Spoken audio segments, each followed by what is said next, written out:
भाई बहन उस पिता के चरणों में चलते हैं जिसने हम सबको जीवन दिया है और सब कुछ उसने दिया है। उस स्वर्गीय पिता के पवित्र चरणों में हम चलते हैं और आज इस पवित्र वचन के द्वारा मनन करते हैं। पवित्र आत्मा के अगुवाई में आज हम सब जानते हैं कि हम सबको कैसा उपवास रखना है और कैसे उपवास से मेरा स्वर्गीय पिता प्रसन्न होता है।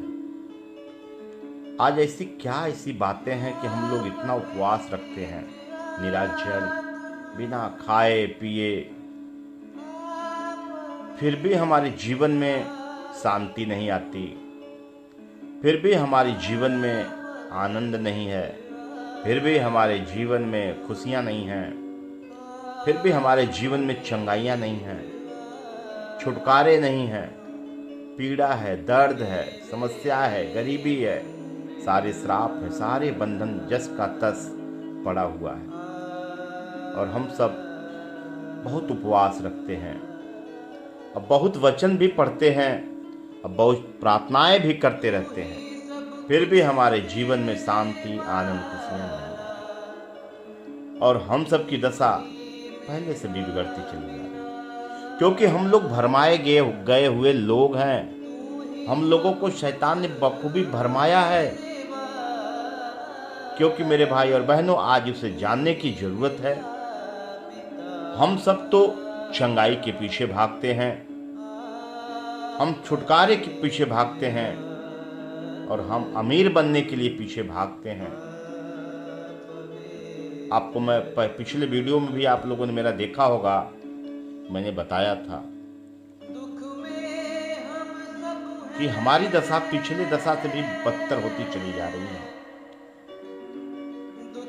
हम संसार में थे तब भी उपवास रखते थे और आज हम प्रभु में आए हैं तब भी हम उपवास कर रहे हैं। न संसार का उपवास मेरे काम में आया, न हमारे प्रभु का उपवास मेरे जीवन में कोई कार्य किया है। हालेलुया। प्रभु का धन्यवाद हो कि पवित्र आत्मा की अगुवाई में पिता परमेश्वर ने जो हमें प्रकाश दिया है, जो इस वचन का प्रकाश और ज्ञान दिया है, उस ज्ञान और प्रकाश के द्वारा हम आप सब तक ये बातें पहुंचाना चाहता हूं, क्योंकि मेरे स्वर्गीय पिता ने मुझे सेत मेत में दिया है और मैं भी आप लोगों को सेत मेत में ही बांटना चाहता हूं। आज के सुंदर दिन में आइए इस पवित्र वचन के द्वारा इस बहुत बड़े बंधन को तोड़ते हुए प्रभु के राज्य में प्रवेश करते हैं। उसकी जय जयकार की गीत गाते हुए, जय जयकार की ध्वनि करते हुए उस महान सर्वशक्तिमान पिता परमेश्वर के आंगनों में हम सब चलते हैं। और इस बंधुआई के द्वारा जो मेरे जीवन में शांति नहीं है, आनंद नहीं है, खुशियां नहीं है, एक एक करके हम बंधनों को तोड़ते हुए आगे जय गीत गाते हुए बढ़ते चलेंगे। आइए उस स्वर्गीय पिता के पवित्र चरणों में हम चलते हैं और हम वचनों के द्वारा, पवित्र वचन के द्वारा देखते हैं कि हमारे स्वर्गीय पिता ने हमें कैसा ज्ञान दिया है और इस वचन का क्या प्रकाश पवित्र आत्मा के द्वारा हम सबको मिल रहा है। आइए हम इस पवित्र वचन के द्वारा हम जानते हैं। आइए एक छोटा सा हमसे प्रार्थना करते हैं। हे हमारे स्वर्गीय पिता, तू जो स्वर्ग में विराजमान है प्रभु, तेरा नाम पवित्र माना जाए पिता। हम सबको अपने ज्ञान और प्रकाश में प्रभु आगे बढ़ा, हम सबको अपने ज्ञान और पहचान में प्रभु आगे बढ़ा। हाँ मेरे प्रभु, जिससे कि हम सब तेरे स्वर्ग के राज में प्रवेश करने वाले एक सामर्थ्य जात होते चले। हाँ मेरे प्रभु परमेश्वर, होने दी पवित्र आत्मा हम सबकी अगुवाई करे और मार्गदर्शन करें। अपने पवित्र मार्गों पर हम सबको लेके चले, वह मार्ग जो मेरे यहोवा परमेश्वर के भवन तक जाता है। हे पिता, होने दीजिए पवित्र आत्मा इन पवित्र वचन के द्वारा हर एक पवित्र भेद की बातें हम सब पे प्रकट करें और होने दे प्रभु ये पवित्र वचन जितने हमारे भाई बहन ये सुने प्रभु, उनके हृदय के पटल के पटिया पर लिखाने पाए पिता। प्रभु होने दे प्रभु इस पवित्र वचन के द्वारा जो आज बंधनों में हैं, बंधुआई में जी रहे हैं मेरे पिता, उनके सारे बंधन प्रभु यीशु मसीह के सामर्थी नाम से टूट जाए और स्वतंत्रता का जीवन पाए प्रभु। जिसके लिए मेरे पिता आपने अपने पुत्र को भी नरक छोड़ा और इस संसार में हम लोगों के लिए दे दिया है प्रभु। और हम सब ने विश्वास किया है कि प्रभु यीशु मसीह तू जगत में आया, तुझे क्रूस पे मारा गया, गाड़ा गया, तीसरे दिन तू मुर्दों में से जीवित उठा है। तू जिंदा है, तू जीवित है, तू हम सबके मध्य और हम सबके बीच में है मेरे प्रभु। और तूने हम सबको स्वतंत्रता का जीवन दिया है मेरे प्रभु, लेकिन फिर भी मेरे पिता शैतान ने हम सबकी आंखों को बंद करके रखा है, कानों को बंद कर दिया है। हम देखते हुए अंधा है और सुनते हुए भी बहरे हैं मेरे पिता। होने दे प्रभु तू मेरे मन की आंखों को ज्योतिर्मय कर, जिससे कि हम सब तेरे उस पवित्र बुलाहट की आशा को जाने और आपके ज्ञान और पहचान में आगे बढ़ते चले। होने दे प्रभु इस पवित्र वचन के द्वारा पूरी बंधन यीशु मसीह के नाम में टूट जाए और हम फिर से स्वतंत्रता का जीवन पाए प्रभु, आजादी का जीवन पाते हुए जय गीत गाते हुए स्वर्ग के राज्य में प्रवेश करें और स्वर्गीय वस्तुओं के खोज में हम सब लग जाएं मेरे प्रभु। मैं धन्यवाद देता हूँ पिता।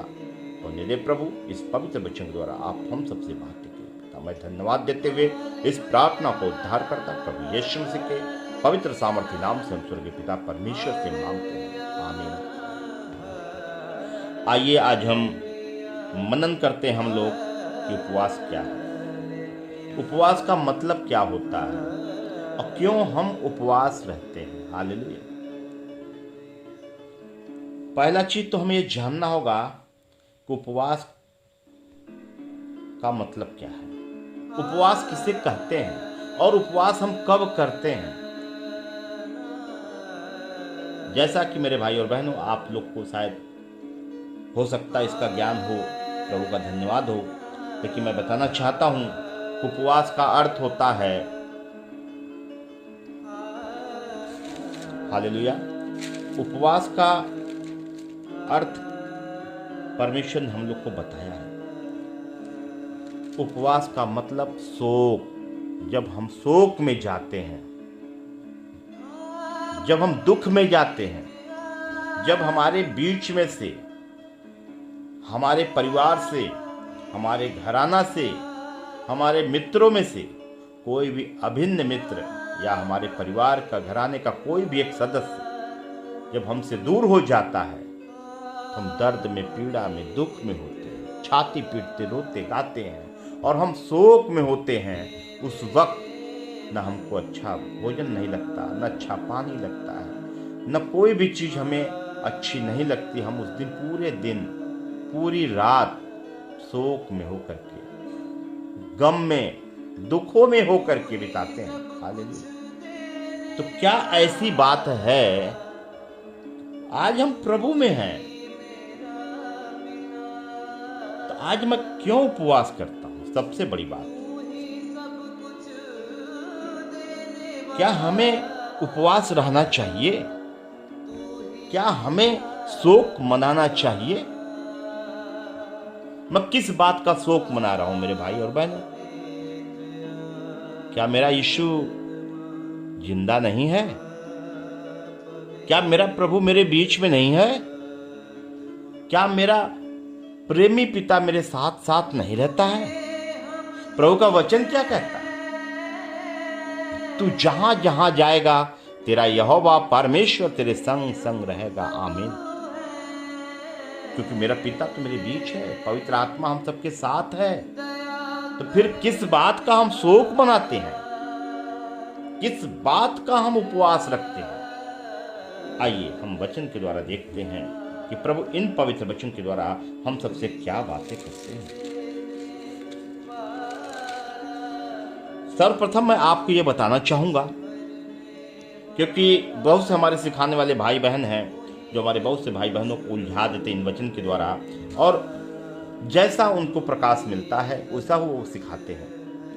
लेकिन सत्य का प्रकाश, सत्य का शुभ समाचार सुनाना ही हमारा परम कर्तव्य होना चाहिए। हमें सुसमाचार श्वेत-मेत में मिला है तो श्वेत-मेत में ही सुनाऊंगा। लेकिन आज बड़े दर्द और बड़े कष्ट की बात है, इस सुसमाचार को हमें श्वेत-मेत करना चाहिए, लेकिन नहीं, श्वेत-मेत हम नहीं देंगे। हालेलुया। श्वेत-मेत में लोग नहीं देते, चलिए आगे हम बढ़ते हैं। जैसी करनी वैसी भरनी होगी, उसमें मैं कुछ नहीं कर सकता। करने वाला तो मेरा पिता है, मन बदलने वाला मेरा स्वर्गीय पिता है। प्रभु उनके मनों को बदले, उनके हृदय को बदले, को सत्य को जाने और सत्य ही उन्हें स्वतंत्र करने पाए, जिससे कि हमारे भाई बहन भरमाए न जाए, शैतान की कोई भी युक्ति, कोई भी योजना उनके जीवन में सफल न होने पाए। आइए उस महान सर्वशक्तिमान पिता के पवित्र चरणों में फिर एक बार होकर के हम बातें करते हैं। मैं आपको एक चीज बताना चाहूंगा, पहले ही ब्रीफ कर देना चाहूंगा कि यीशु मसीह क्यों आया था और आज हम क्यों उपवास करते हैं। क्योंकि अभी मैं इन बातों को बताऊंगा तो बहुत से शिक्षक हमारे भाई हैं, जो सिखाने वाले लोग हैं, वो कहेंगे यहाँ ये लिखा है तो वहाँ वो लिखा है तो यहाँ ये लिखा है, ठीक है। इसलिए मैं उन बातों को सोच करके जो प्रभु ने मेरे मन में डाला है, इसलिए उन बातों को मैं प्रकट करना चाहता हूं। आप पहले सर्वप्रथम ये जान लो, यीशु मसीह व्यवस्था में पैदा हुए थे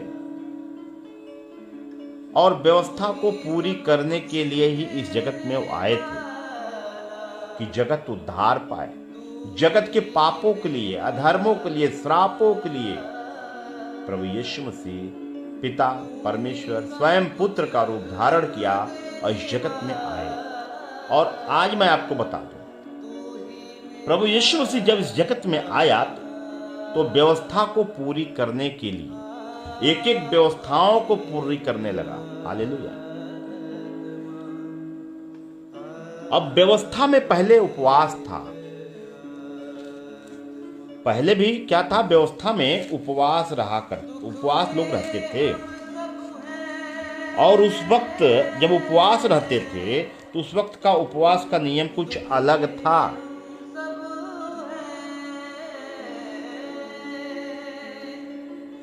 और यीशु मसीह एक एक व्यवस्थाओं को तोड़ने के लिए जंगल में गए। जंगल में क्यों गए? आइए उस वचन के द्वारा हम बातें करते हैं कि यीशु मसीह जंगल में क्यों गए। हालेलुया।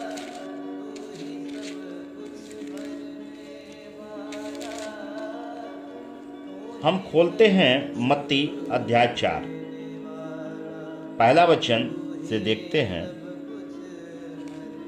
और पहला वचन और दूसरा वचन भी देखते हैं। हालेलुया।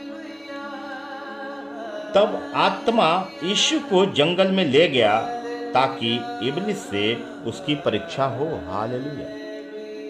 वह 40 दिन और 40 रात निराहार रहा, तब उसे भूख लगी। देखिए यीशु मसीह किस में था? शरीर में आया था, गर्भ से पैदा हुए थे। और आत्मा शरीर लेके नहीं गया जंगल में, आत्मा जंगल में लेके गया कि ताकि इब्लिस से उसकी परीक्षा हो। जैसे आज हम प्रभु यीशु मसीह में हैं, हम तो शरीर के द्वारा पाप कर रहे हैं ना। शारीरिक अभिलाषाओं को पूरी करने के लिए ही तो हम पाप कर रहे हैं। इस जीवन को, जरूरतों को पूरी करने के लिए हम चोरी, हत्या, पाप कर रहे हैं। आज शरीर की इच्छाओं को पूरी करने के लिए आज हम व्यभिचार कर रहे हैं। झूठ, फरेब, सारी बातें किसके लिए हो रही हैं? शरीर की इच्छा पूरी करने के लिए, न कि आत्मा की इच्छा पूरी करने के लिए। लेकिन यहां पे आत्मा यीशु को जंगल में ले गया ताकि इब्लिस से उसकी परीक्षा हो, क्योंकि यीशु मसीह भी शरीर में थे। और उन्होंने एक बार और कहा था इन बातों को, पिता इस प्याला को हमसे दूर कर। हालेलुया। तो देखिए यहां पे सबसे बड़ी बात क्या है कि आत्मा ले गया था, न कि यीशु मसीह अपने से शरीर से गए थे। आत्मा ने उनके अंदर से अगुवाई किया कि इस जंगल में जाए, और वहां इब्लिस से उनकी क्या हुई? परीक्षा हो गई। आत्मा उनको परख था, उस शरीर को देख रहा था। और यीशु मसीह तो इन व्यवस्था को पूरी करने, क्योंकि प्रभु यीशु मसीह पवित्र आत्मा से जन्मे हुए थे और पवित्र आत्मा के द्वारा जो प्रभु यीशु मसीह के अंदर आत्मा, स्वर्ग की आत्मा, पिता की आत्मा थी, उसके द्वारा उन पहले जो पुराने नियम में जो व्यवस्था में थी बातें, तो पाप के बदले या बहुत बड़ा पाप करते थे तो उसके लिए वो लोग क्या करते थे, उपवास रहा करते थे। विशेष अवसरों पर, जब पहले विशेष अवसरों पर यहूदी लोग निराहार रहा करते थे, जिसे उपवास कहते हैं, ताकि अपने पापों के प्रति अपने दुख को प्रकट कर सकें। हालेलुया। अपने पापों के प्रति वह क्या करें, अपने दुख को प्रकट कर सकें। उपवास इसलिए वो लोग रहते थे कि अब मैंने पाप किया है तो अपने दुख को प्रकट करने के लिए, अपने गलतियों को मानने के लिए कि मैंने पाप तो कर दिया। अब देखिए यहां पे 40 दिन जो आप लोग कहते हैं ना कि यीशु मसीह 40 दिन जंगल में उपवास थे, निराहार थे, इसलिए हमको भी 40 दिन रहना। लेकिन आज एक चीज जान लीजिएगा कि यीशु मसीह जब इस जगत में आया तो किस लिए आया? उन्होंने व्यवस्था को पूरी करने के लिए आए थे और 40 दिन 40 रात निराहार थे। वो उपवास जो 40 दिन का जो शारीरिक उपवास था, उस उपवास के नियम को तोड़ सकें। हालेलुया। उस नियम को उन्होंने तोड़ा।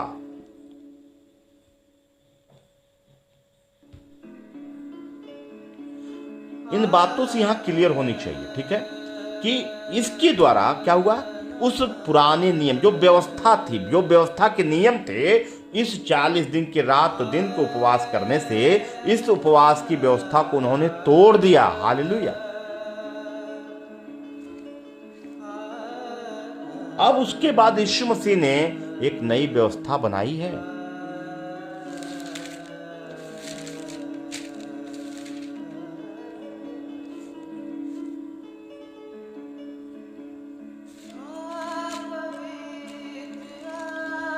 आगे हम वचन को देखते हैं, मत्ती 9 अध्याय 14 वचन और 15 वचन को हम देखते हैं। तब यूहन्ना के चेलों ने उसके पास आकर कहा, क्या कारण है कि हम और फरीसी इतना उपवास करते हैं, पर तेरे चेले नहीं करते, उपवास नहीं करते? अब देखिए, यूहन्ना के चेले ने प्रभु यीशु मसीह से कहा,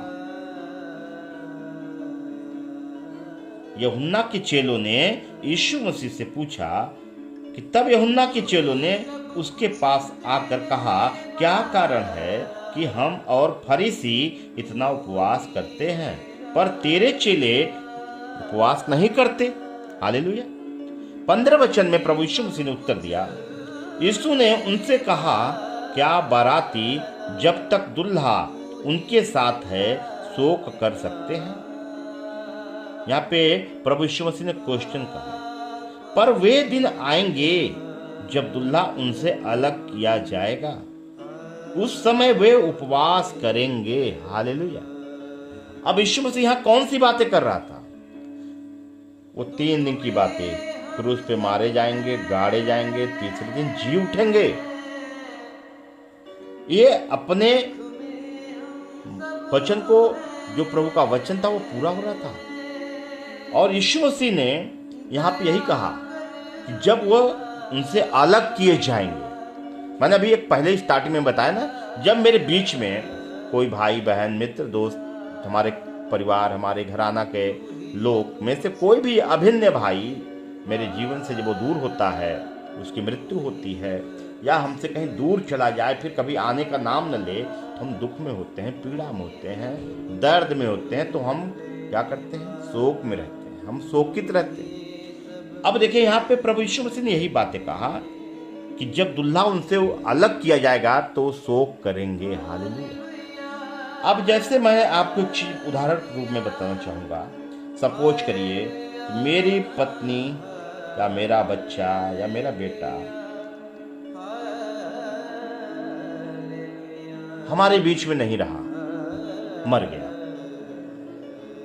क्या मैं उस वक्त खुशी मनाऊंगा, आनंद मनाऊंगा, शोक करूंगा ना, दुख में रहूंगा, रोऊंगा, ठीक है।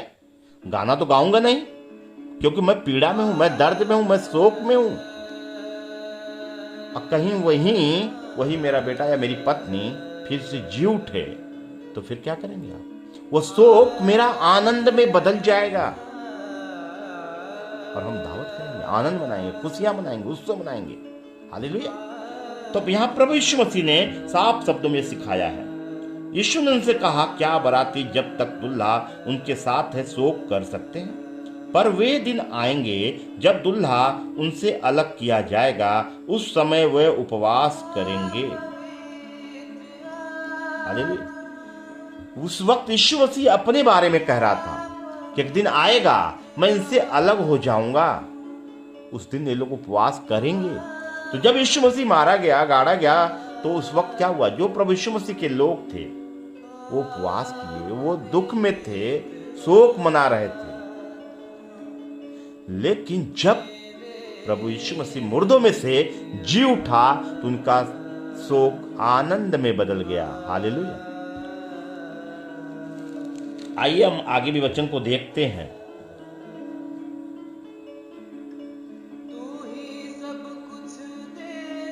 तो बहुत से हमारे भाई ये कहते हैं कि मत्ती 6 अध्याय के 16 में क्यों लिखा है? हालेलुया। तो आइए हम 6 का 16 भी देख लेते हैं क्या लिखा है। अब देखिए यहां पे वचन हमें सिखाता है, जब तुम उपवास करो तो कपटियों के समान तुम्हारे मुंह पर उदासी न छाई रहे, क्योंकि वे अपना मुंह बनाए रहते हैं ताकि लोग उन्हें उपवासी जाने। मैं तुमसे सच सच कहता हूं कि वे अपना प्रतिफल पा चुके हैं। हालेलुया। 17 वचन को देखते हैं। परंतु जब तू उपवास करे तो अपने सिर पर तेल मल और मुंह धो, ताकि लोग नहीं परंतु तेरा पिता जो गुप्त में है तुझे उपवासी जाने। इस दशा में तेरा पिता जो गुप्त में देखता है तुझे प्रतिफल देगा। हालेलुया। आज तो हम उपवास रख रहे हैं ना, मुंह गिराए हुए इधर उधर बोल जा रहे हैं, दिखाने के लिए कि मैं उपवास हूं, मैं बहुत बड़ा प्रभु यीशु का भक्त हूं, मैंने 40 दिन का उपवास रखा है, निराजल हूं, पेट को जला रहा हूं। हालेलुया। ये दिखाने के लिए। और उपवास आप किसके लिए हो? यीशु मसीह के लिए हो, पवित्र आत्मा को पाने के लिए उपवास हो? नहीं। हालेलुया। आप अपने स्वार्थ में उपवास रहते हो कि मेरी ये बीमारी दूर हो जाए, मेरी गरीबी टूट जाए, मेरे अच्छे घर हो जाए, मेरे अच्छे बिल्डिंग हो जाए, मुझे पति को, मेरे बच्चों को अच्छी नौकरी मिल जाए, मेरी पत्नी को नौकरी मिल जाए, मेरी ये मन्नतें पूरी हो जाए, जैसा कि आज यीशु मसीह के नाम में लोग कर रहे हैं। जैसे लोग संसार में मंदिरों में जाया करते थे, मजारों कब्रों पर जाया करते थे, तो 5 इतवार जाना जरूरी है, 5 बृहस्पति को जाना जरूरी है, आज शुक्रवार को व्रत रहना जरूरी है, आज ये काम करना जरूरी है, नियम कानून में थे। हालेलुया। लेकिन यीशु मसीह हमें स्वतंत्र करके गया, स्वतंत्रता का जीवन दिया है। जो काम उसे नहीं पसंद है हम सब वही काम कर रहे हैं मेरे भाई और बहनों। जैसा कि पुराने नियम में भी मूसा यशायाह नबी के पुस्तक में लिखा हुआ है कि पहले के लोग क्या करते थे, जब वो उपवास रहते थे तो कैसा उपवास रखते थे आपको मैं बताता हूं। 58 अध्याय खोलिए यशायाह, यहाँ पे 5 वचन में लिखा हुआ है, जिस उपवास से मैं प्रसन्न होता हूं, अर्थात जिसमें मनुष्य स्वयं को दीन करे। क्या तुम इस प्रकार करते हो? हालेलुया। क्या हम अपने को दीन करते हैं? कभी नहीं। हम तो दिखाने के लिए उपवास करते हैं। और उपवास के दिन हम क्या क्या करते हैं? हमारे बच्चे, हमारे घर में अगर मुझसे कोई कुछ बोल दिया, पेट में चूहा कूद रहा है, तो बीपी डाउन है या हाई है, तो हम क्या करेंगे? चढ़ बैठेंगे उसी मुंह से, जिस पेट में उपवास हूं, जिस शरीर में उपवास हूं, मैं क्या गंदी गंदी गालियां देने लगता हूं, लड़ाइयां करता हूं, नफरत करता हूं, ईर्ष्या रखता हूं, मेरे अंदर डाह है, मेरे अंदर कड़वापन है, मेरे अंदर नफरत है, मैं घमंड में हूं कि मैं 40 दिन उपवास हूं, क्योंकि अब हमको पवित्र आत्मा मिलने वाला है। हालेलुया। भाई मेरे भूल जाओ, 40 दिन नहीं 40 साल उपवास रह लो, आपको कुछ भी नहीं पाने वाले हो, क्योंकि जो मेरा स्वर्गीय पिता चाहता वो काम हम सब नहीं कर रहे हैं। आइए हम वचन में देखते हैं। जिस उपवास से मैं प्रसन्न होता हूं, अर्थात जिसमें मनुष्य स्वयं को दीन करे, क्या तुम इस प्रकार करते हो? अपने आप को दीन आप लोगों ने किया है? कभी नहीं किया। मैं विश्वास के साथ कहता हूं, अपने को कोई दीन बनाया ही नहीं है, अपने को नम्र बनाया ही नहीं है।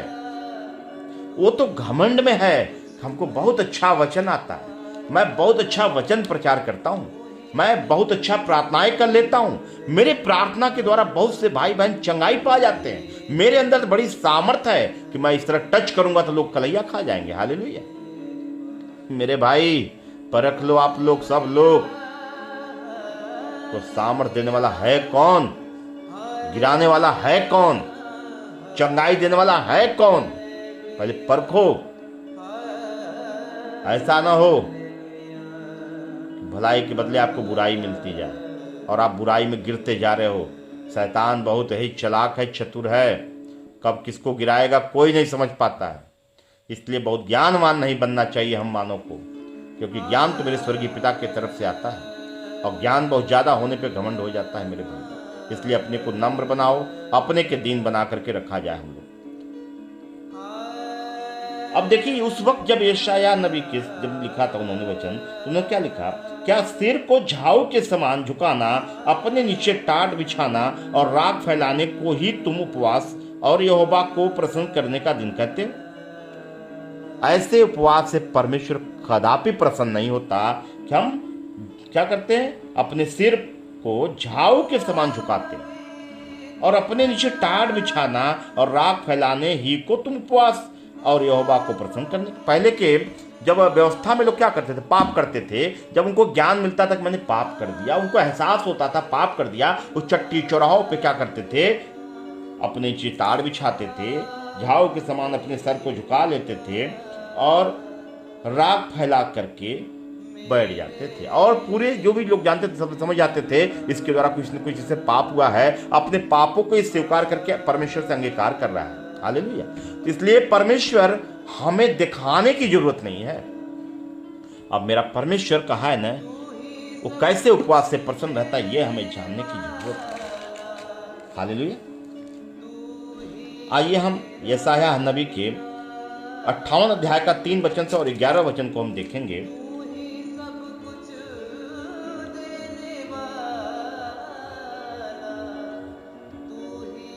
वे कहते हैं, क्या कारण है कि हमने तो उपवास रखा परंतु तूने इसकी सुधि नहीं ली, हमने दुख उठाया परंतु तूने इसको ध्यान नहीं दिया। सुनो, उपवास के दिन तुम अपनी इच्छा पूरी करते हो और अपने सेवकों से कठिन कामों को कराते हो। हालेलुया। आज देख लो, बहुत से जगहों में हम तो उपवास रखते हैं, हम 40 दिन का उपवास रखते, शुक्रवार रखते, संडे को रखते, तरह तरह के उपवास रखते हैं। ठीक है, यह 3 वचन में प्रभु हमें सिखाता है।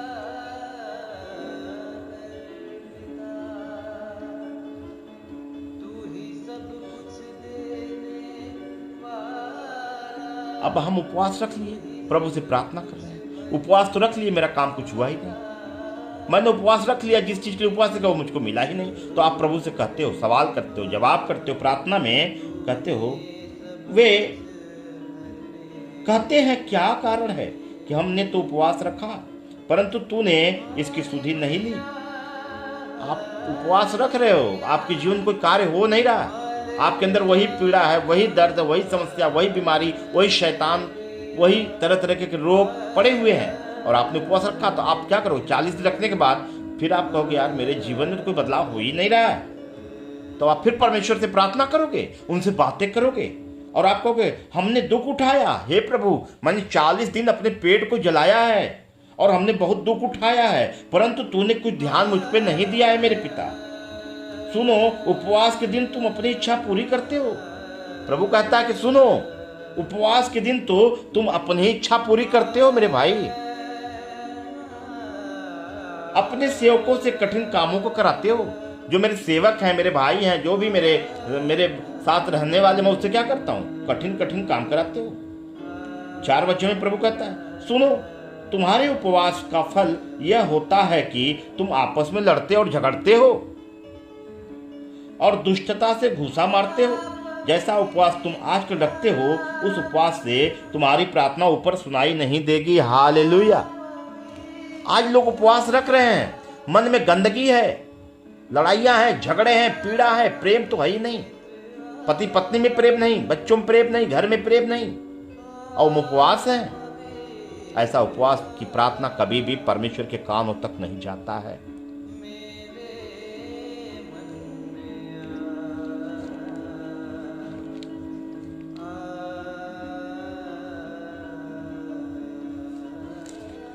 आइए हम इसी में यशायाह अध्याय 1 का 16 और 17 वचन को थोड़ा सा देख करके फिर आगे बढ़ते हैं। देखिए, आज आपकी प्रार्थना क्यों नहीं सुनी जा रही है? आप क्यों पीड़े में हो, क्यों दर्द में हो, क्यों समस्या में हो, क्यों गरीबी में हो? क्योंकि मेरे पिता को जो प्रसन्न है वह काम हम नहीं करते। जो उन्हें नहीं प्रसन्न है, मैं अर्बदा के वही काम किया करता हूं। हालेलुया।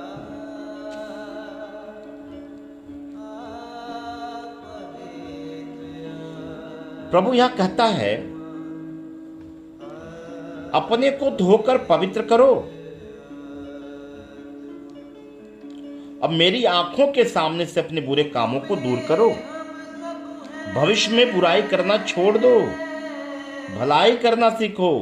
यत्न से न्याय करो, उपद्रवियों को सुधारो। अनाथ का न्याय चुकाओ, विधवा का मुकदमा लड़ो। हालेलुया। परमेश्वर क्या करा कि पहले अपने आप को तुम धो करके शुद्ध और पवित्र कर लो और अपने बुरे कामों से तुम दूर हो जाओ। अब भविष्य में फिर बुराई ना करना, परमेश्वर में यह सिखा रहा है।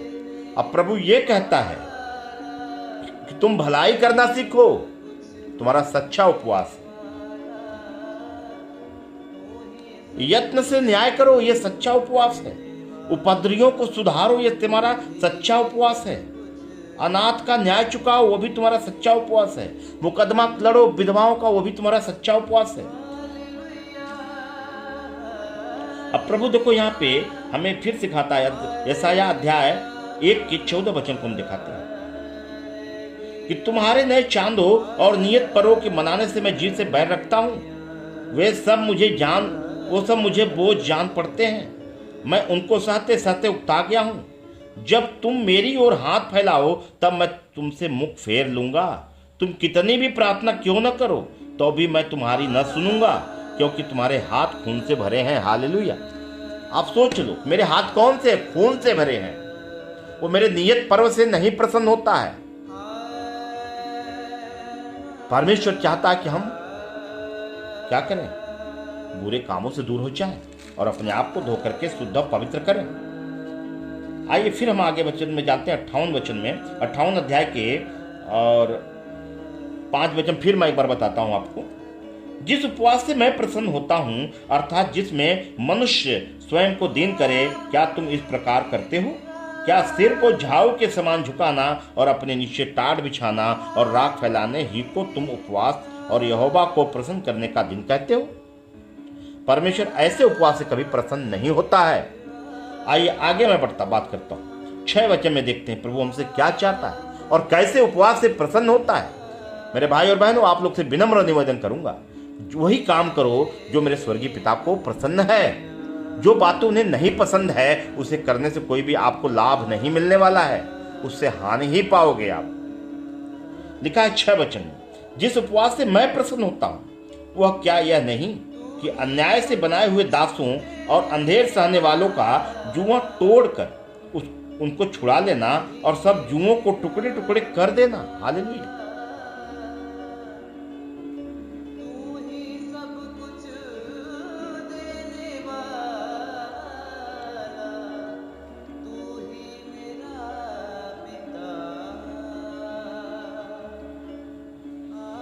आइए इसके इस वचन के क्रम में हम आपको और बताते हैं। सच्चा उपवास या सच्ची आराधना धार्मिक कर्म कांडों और स्तुति और उपासना की विधियों से कहीं अधिक है। हालेलुया। यहाँ उपवास का अर्थ यह भी है कि अन्य लोगों के साथ न्याय और सच्चाई के साथ व्यवहार किया जाए। हम लोगों को क्या करना है? सच्चा न्याय। और हमें क्या करना है? सच्चा न्याय करें, उनके साथ सच्चाई के साथ हम व्यवहार करें, प्रेम के साथ लगे रहें। यही हमारा है। आइए आगे हम देखते हैं कि जिस उपवास से मैं प्रसन्न होता हूं, क्या यह नहीं, क्या न्याय से बनाए हुए दासों और अंधेर सहने वालों का जुआ को तोड़ कर उनके छुड़ा लेना और सब जुओं को टुकड़े टुकड़े कर देना। आज हमारे बहुत से भाई बहन के ऊपर क्या हो रहा है? जो उनके ऊपर अन्याय से उनको लोग दास बना लिए हैं। आज वो दास बन करके उस बंधुआई में पड़े हुए हैं। और बहुत से हमारे सिखाने वाले भाई बहन जो उनको सिखा रहे हैं 40 दिन उपवास रहो, शुक्रवार को रहो, मंगलवार को रहो, ये रहो। ये क्या है? इनके ऊपर, हमारे भाई बहनों के ऊपर अन्याय हो रहा है। वो अन्याय के बनाए हुए दास हो चुके हैं। उनको छुड़ाना हम भाई बहनों का कर्तव्य है। यही मेरी सच्चा उपवास है कि मेरे एक भाई को अगर कोई भेड़िया पकड़ के खा रहा है तो मेरा फर्ज है कि उस भेड़िया से उसे छुड़ाना। आप सत्य को जानो, सत्य ही स्वतंत्र करेगा। और मैं सत्य बताता हूं कि इन बातों को आप अपने हृदय में डाल लो और आज से इस उपवास को शुरू कर दो। देखो आपके जीवन बदलता है कि नहीं, आपके जीवन में शांति आती कि नहीं, आप चंगे होते हो कि नहीं, आपके जीवन में आनंद आता है कि नहीं। क्यों नहीं आएगा? प्रभु का एक एक वचन पूरा होने वाला है और वचन पूरा होता है। लेकिन सत्य के मार्ग को पकड़ो। आपने तो गलत रास्ता पकड़ लिया। जिस बात से परमेश्वर प्रसन्न नहीं है मैं वही काम कर रहा हूं। वो कहता मैं तुझे नहीं जानता, तू कौन है, तू मेरे घर का नहीं है। लेकिन जो बेटा बेटी प्रभु का अपने सही मार्ग पर जाता है ना, तो अपने पिता के पास पहुंच जाता है। हमें पिता के पास जाना है तो हमें सत्य का मार्ग पकड़ना है। यीशु मसीह ने क्या कहा? मार्ग सत्य जीवन मैं ही हूं, बिना मेरे द्वारा कोई पिता के पास नहीं जा सकता है। लेकिन आज तो मेरा रास्ता कहां बदल गया। मैं तो पिता के रास्ते पे नहीं हूं, मैं तो शैतानों के रास्ते पे चल दिया हूं। क्योंकि मेरे पिता का ये इच्छा नहीं कि मेरे बेटे उपवास पेट झला झला के करें और दूसरे घर में सब्जी बने तो उसके महक से उसको लालच आ जाए। मेरा पिता ये नहीं चाहता। मेरा पिता ये नहीं चाहता कि मेरे बच्चे इस तरह पेट जला के रहें कि किसी के भोजन को देख करके उसको लालच आ जाए। ऐसा नहीं है। मेरे पिता को जैसा उपवास पसंद हो ऐसा उपवास शुरू करो, जीवन बदल जाएगा। आइए आगे मैं देखता हूं। क्या वह यह नहीं कि अपनी रोटी भूखों को बांट देना, अनाथ को मारे मारे फिरते हुओं को अपने घर ले आना, किसी को नंगा देखकर वस्त्र पहनाना और अपने जाति भाइयों से अपने को न छिपाना। हालेलुया। प्रभु ऐसे उपवास से प्रसन्न होता है कि मेरे घर में 2 रोटी अगर है और मेरे दरवाजे पे, मेरे घर में, मेरे गांव में कोई भूखा है, मुझे वो 2 रोटी लेकर उसे खिला दो। मेरा सच्चा उपवास ये है। मेरा सच्चा उपवास ये है कि मेरी कोई बहन उघाड़े है, मेरा कोई भाई नंगा है, हमारे पास 2 वस्त्र है तो उसको लेकर पहना दो। ये सच्चा उपवास है। परमेश्वर ऐसे उपवास से प्रसन्न होता है।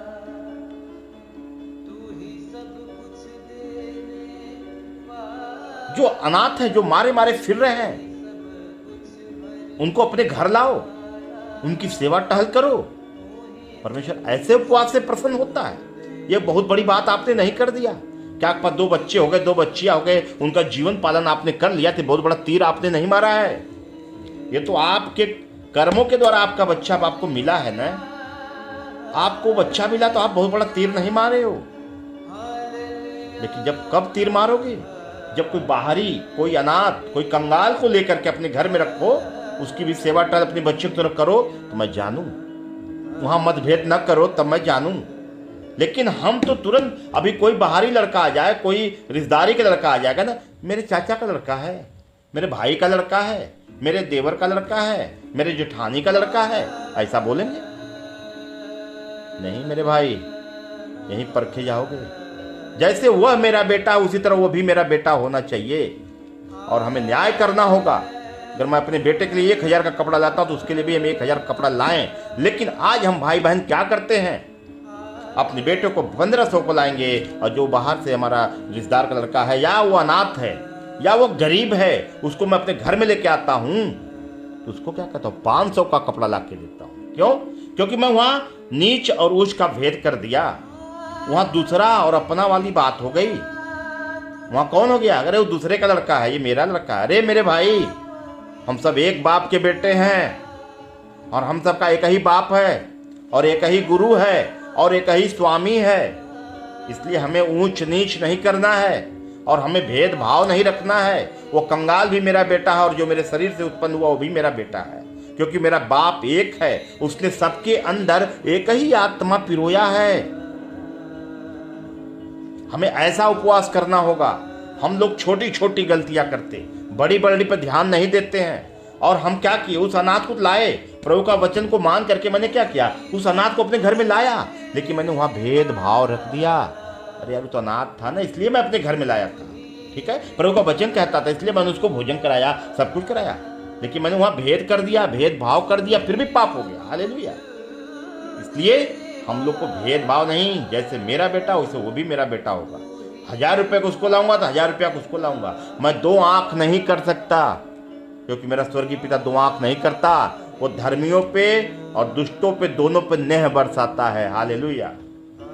आगे वचन हम देखते हैं। ऐसा उपवास करना होगा आपको।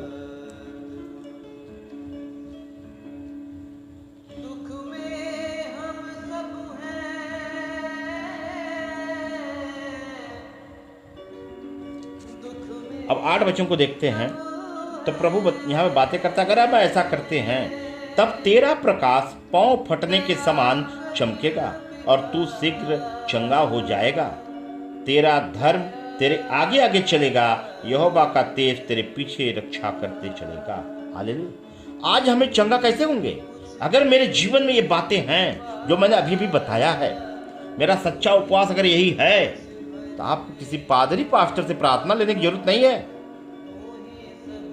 आपको भी ईश्वर ने बनाया, मुझको भी ईश्वर ने बनाया है। चाहे वो पादरी हो, चाहे पास्टर हो, चाहे मैं हूं, सबको ईश्वर ने रचा है। मैं भगवान नहीं हूं। हाँ, मैंने काम क्या किया, मैंने सच्चा उपवास रखा कि अपनी रोटी दूसरे को खिलाया, अपने वस्त्र मैंने उसको पहनाया। हमने वही काम किया जो मेरे पिता को पसंद है। इसलिए मेरे पिता ने कहा, वचन यहां पूरा होता है कि तब तेरा प्रकाश पांव फटने के समान चमकेगा और तू शीघ्र ही चंगा हो जाएगा। हालेलुया। आप ऐसा करो, आपको अपने घर में चंगाई पाओगे, अपने नगर में चंगाई पा जाओगे, अपने गांव में चंगाई पाओगे। ईश्वर आपको भी रचा है, हमको भी रचा है, सबको वही रचा है, और सबके अंदर एक ही आत्मा दिया है। मेरे भाई, फिर फर्क कहां? फर्क बस यही है कि हमारे चाल चलन गड़बड़ हो चुके हैं। ठीक है, हमें सत्य का उपवास रखना है। मेरे पिता को जो पसंद है यही उपवास रखना है। अब आगे पढ़ता हूं। यहां क्या कहता, तुम शीघ्र ही चंगा हो जाओगे। लेकिन आज तुम चंगाई पाने के लिए कहां जा रहे हैं? कलीसियाओं में दौड़ लगा रहे हैं, बाहर यीशु मसीह का माला जप रहे हैं, फिर भी जीवन बदल नहीं रहा है। कलीसिया में जाते चंगा हो गए, घर आए फिर शुरू। चलो भाई, कलीसिया में गए 6 महीना ठीक रहे, फिर 7वां महीना फिर शुरू। चलिए, मैं चंगा हो गया, तब तक मेरे परिवार में कोई बीमार हो गया, मेरा परिवार में से मेरे पति में आ गया, मेरे बच्चे में आ गया। वो घूमता टहलता रहेगा पूरे परिवार में। हालेलुया। इसलिए महान चंगाई चाहिए, हमेशा के लिए छुटकारा चाहिए, तो आप सत्य का उपवास रखो जैसा कि प्रभु को पसंद है। और आप निश्चय ही, प्रभु का ये वचन न पूरा हो तो कहना, तब तेरा प्रकाश पांव फटने के समान चमकेगा और तू शीघ्र चंगा हो जाएगा। तेरा धर्म तेरे आगे आगे चलेगा, यहोवा का तेज तेरे पीछे रक्षा करता चलेगा। हालेलुया। जब मेरे परमेश्वर यहोवा परमेश्वर का तेज मेरे पीछे रहेगा, मेरा कौन हानि कर सकता है? मेरे भाई, प्रभु की ज्योति जब मुझ पर रहेगी, कौन अंधकार की शक्ति हमें छू सकती है? क्योंकि अंधकार जहां ज्योति है वहां अंधकार नहीं रह सकता। आगे पढ़ते हैं 9 वचन। तब तू पुकारेगा और यहोवा उत्तर देगा। तू दुहाई देगा और यहोवा कहेगा मैं यहाँ हूँ। यदि तू अंधेर करना और उंगली उठाना और दुष्ट बातें बोलना छोड़ दे। हालेलुया। प्रभु यहाँ क्या कहता है? यदि तू अंधेर करना और उंगली उठाना और दुष्ट बातें बोलना छोड़ दे। अब हमें क्या करना है? हमें दुष्ट बातें नहीं बोलना, मुंह से गंदी गंदी गालियां नहीं देना, दुष्टता की बातें नहीं करना, दुष्ट युक्तियां नहीं करना। हमें किसी के प्रति विरोधियों के प्रति कोई युक्ति नहीं बनाना कि उसका ये करना, इसे हानि करना, वैसे हानि करना नहीं। और यह कहता है तू अंधेर करना और उंगली, हम एक दूसरे पे उंगली उठाते हैं ना, ये करना बंद कर दें। तब प्रभु कहता तब तू पुकारेगा, तब मैं पुकारूंगा ना तो यहोवा उत्तर देगा, मेरे बेटा मैं तेरे पास हूं, क्या जरूरत है बता। तू दुहाई देगा और वह कहेगा मैं यहां हूं। आगे वचन देखते हैं 10। उदारता से भूखे की सहायता करें। प्रभु का सच्चा उपवास यही है, उदारता से भूखे की सहायता करें और दीन दुखियों को संतुष्ट करें। तब अंधियारे में तेरा प्रकाश चमकेगा और तेरा घोर अंधकार दोपहर का सा उजियाला हो जाएगा। आज मेरे जीवन में कितने बड़े अंधकार हैं कि हम सत्य को नहीं जानते। मैं यीशु मसीह को जाना है और कूट कूट के मैं विश्वास भी कर रहा हूं, लेकिन कर्म नहीं कर रहा हूं। इसलिए मेरे जीवन में अंधकार ही अंधकार है, हमें नहीं सूझ रहा है। मैं 10 साल से, 15 साल से, 20 साल से प्रभु प्रभु की माला जप रहा हूं, लेकिन मेरा क्या है? मेरे जीवन में अंधकार है, अंधकार है। आज भी अंधकार में हम जीते हैं, क्योंकि मेरा सिखाने वाला स्वयं अंधकार में है, तो मैं कैसे ना उजियाले में आऊंगा। इसलिए प्रभु ने सारी बातें इस पवित्र वचन के द्वारा बातें की है कि मेरा शिक्षक कैसा होना चाहिए, मेरा सिखाने वाला कैसा होना चाहिए। इसलिए प्रभु ने कहा कि तुम में जब विश्वास आ जाए तो तुम शिक्षकों के अधीन न रहना। हालेलुया।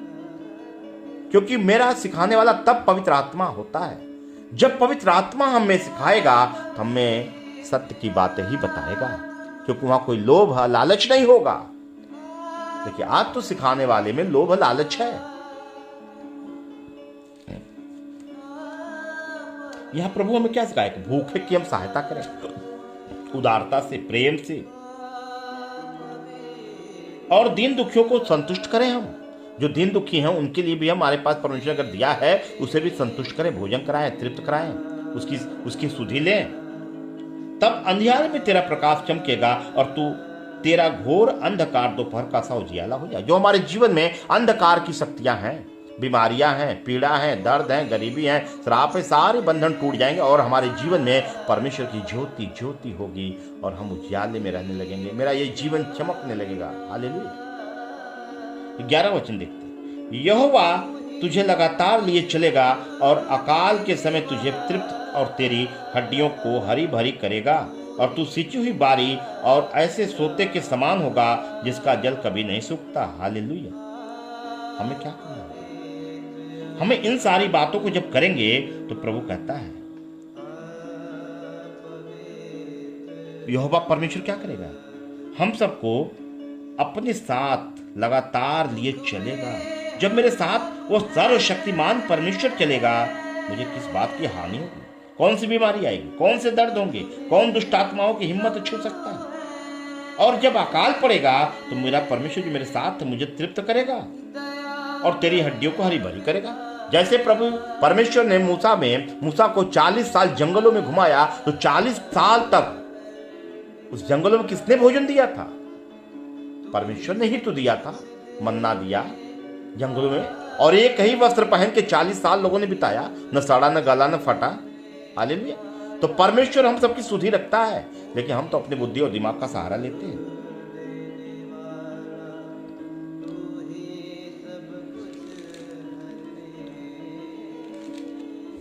आइए इस वचन के द्वारा परमेश्वर को हम धन्यवाद देते हैं।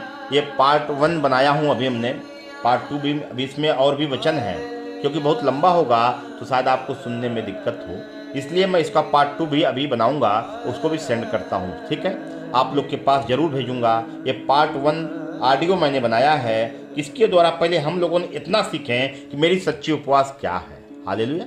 ये सच्चा उपवास मेरा यह है, वो 40 दिन का पेट जला करके उपवास, शुक्रवार को उपवास, ये इससे परमेश्वर प्रसन्न कदापि नहीं होगा। आप 40 साल रख लो, उपवास आपको कुछ भी नहीं मिलने वाला है। इसलिए हमारी सच्ची उपवास यही होनी चाहिए जो मेरे पिता को पसंद है, जो उनको भाता है, हमें वही काम करना चाहिए। जब हम वह काम करेंगे तो शैतान की कोई भी युक्ति, उसकी कोई भी चाल हमारे जीवन में सफल नहीं होगा, और जैसा परमेश्वर ने वादा किया है हमसे पूरा करेगा। आइए इन पवित्र वचन के द्वारा परमेश्वर ने जो हमें बातें की है, हम महान परमेश्वर को धन्यवाद देते हैं। और इसमें अभी और भी वचन बचे हैं, मैं अभी नेक्स्ट वीडियो में सेकंड पार्ट में आपको बताऊंगा इसके बारे में। हालेलुया, प्रभु का धन्यवाद है। आइए हम सब उस महान पिता के पवित्र चरणों में चलते हैं, छोटा सा प्रार्थना करें। हे मेरे स्वर्गीय पिता परमेश्वर, हम सब तेरे पास हैं प्रभु। निश्चय ही तेरा वचन वो पूरा हो हम सबके जीवन से मेरे पिता। होने दे प्रभु कि हम सब के द्वारा पवित्र आत्मा जो आपने हम सबसे बातें की इन पवित्र वचन के द्वारा, यह पवित्र वचन हम सबके हृदय के पटिया पर होने पाए पिता। और होने दे प्रभु जी जैसी तेरी इच्छा है वही हम सब करें प्रभु जी। पिता मैं धन्यवाद देता हूँ कि आपने इस महान कृपा दया अनुग्रह के लिए की है पिता हम सब पे, ये सत्य की बातें हम पे प्रकट की है पवित्र आत्मा के द्वारा। हे पिता मैं धन्यवाद देता हूँ प्रभु। मैं अब तक बंधुआई में था मेरे पिता, और मैं विश्वास करता हूं कि इन पवित्र वचन के द्वारा मेरे इस उपवास के बंधन टूट चुके हैं मेरे पिता। और मैं विश्वास करता हूं प्रभु जी, निश्चय प्रभु अब हम ऐसा ही उपवास रखेंगे जिससे कि मेरे जीवन में आनंद, खुशी और शांति आए, और हम स्वर्ग के राज की खोज करने वाले होने पाए पिता। मैं धन्यवाद देता हूं प्रभु इस पवित्र वचन के द्वारा। जब हम सब पढ़े प्रभु, जब सुने पवित्र आत्मा तुम मुझ में होकर के ये सत्य के पवित्र वचन मेरे हृदय के पटिया को, और हम सब इन वचनों पर चलने वाले हों, आपकी आज्ञाओं पर चलने वाले हों मेरे पिता परमेश्वर। हे मेरे प्रभु हम सबकी सहायता करे, मदद करे, अगुवाई करे। मैं धन्यवाद देता हूं पिता इस पवित्र वचन के लिए कि आपने हमें आत्मिक रोटी खिलाया है। इस रोटी को खा करके हम सब आत्मा से भरे हैं पिता। मैं करोड़ों करोड़ों बार धन्यवाद देता हूं पिता। इस प्रार्थना को हम उद्धार करता प्रभु यीशु मसीह के पवित्र और सामर्थी नाम से पिता परमेश्वर से मांगते हैं। आमीन आमीन आमीन। सबको जय मसीह। अपने भाई बहनों को मैं एक बार फिर से जय मसीह